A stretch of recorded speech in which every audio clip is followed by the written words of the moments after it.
Hoje eu vou compartilhar um pouquinho para vocês sobre a semântica formal.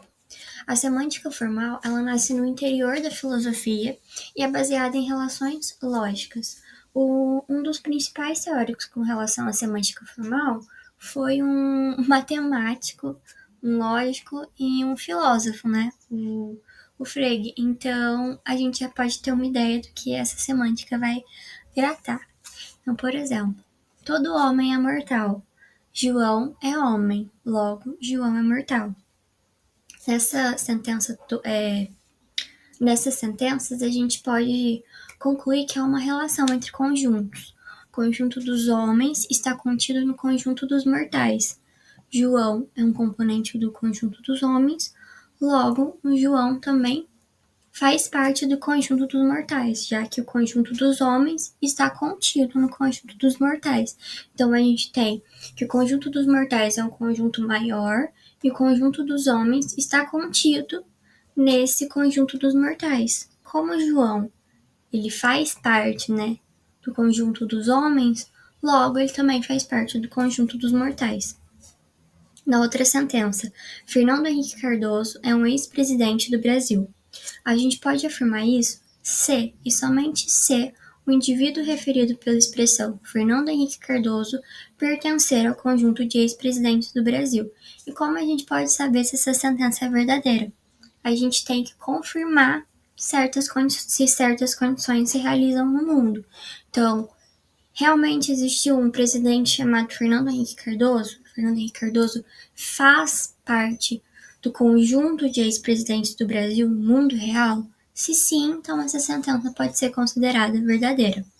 Para esse tipo de semântica, o sentido é uma relação entre a linguagem e aquilo sobre o que essa linguagem fala, o objeto no mundo. Então, essa semântica ela tem muita relação com conceitos externos à língua, então com o mundo no qual a gente vive. O principal representante da semântica formal foi o filósofo alemão Gottlob Frege.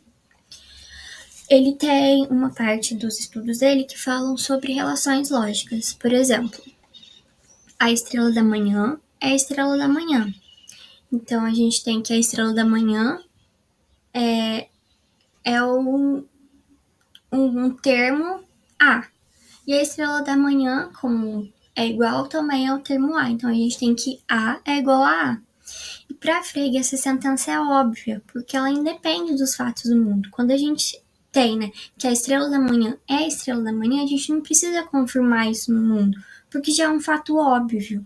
Então, essa sentença, ela é considerada, a veracidade dessa sentença é considerada como verdade analítica, porque o grau de informatividade é zero. Então a gente não tem ganho de conhecimento nenhum.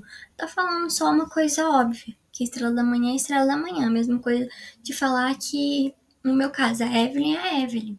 Então é algo óbvio. Então, o grau de informatividade é zero, portanto é uma verdade analítica. Agora, se eu falo que a estrela da manhã é a estrela da tarde, a gente já tem um termo A e um termo B. Então, já há um ganho de conhecimento, porque a estrela da manhã, a gente tem agora que ela pode ser chamada tanto de estrela da manhã quanto de estrela da tarde. Então já há um ganho de conhecimento. E para ele, esse ganho de conhecimento é considerado uma verdade sintética. E para a gente confirmar a veracidade dessa sentença, a gente tem que verificar ela no mundo. A estrela da manhã pode ser chamada também de estrela da tarde? Se sim, no mundo real, então ela é uma sentença verdadeira. Agora os conceitos de referência, sentido e representação para o Frege. Pelé foi o maior jogador de todos os tempos. A referência, aquilo de quem a gente está falando, é o Pelé. O sentido é o que a gente fala sobre ele, então foi o maior jogador de todos os tempos. A representação é uma imagem interna que cada observador tem de Pelé. Por exemplo, o que a gente pensa quando alguém fala de Pelé pra gente? Né? Um jogador que veio lá de baixo, e cada um tem uma maneira de pensar quando se fala de Pelé. Então, por isso, essa representação ela é subjetiva e individual e ela fica de fora dos estudos do Frege. O valor de verdade das sentenças.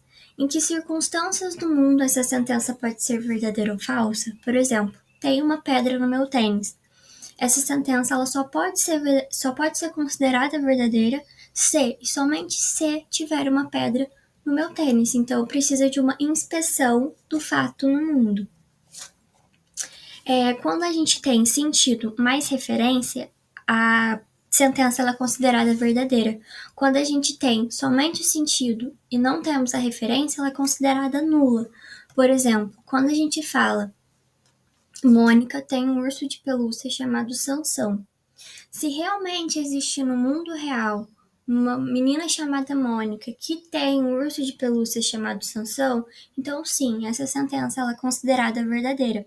Agora, se somente no mundo das HQs existiu uma Mônica que tem um urso de pelúcia chamado Sansão, então não, essa sentença não é verdadeira, ela é considerada nula, porque ela não pode ser comprovada, sua veracidade não pode ser comprovada no mundo real.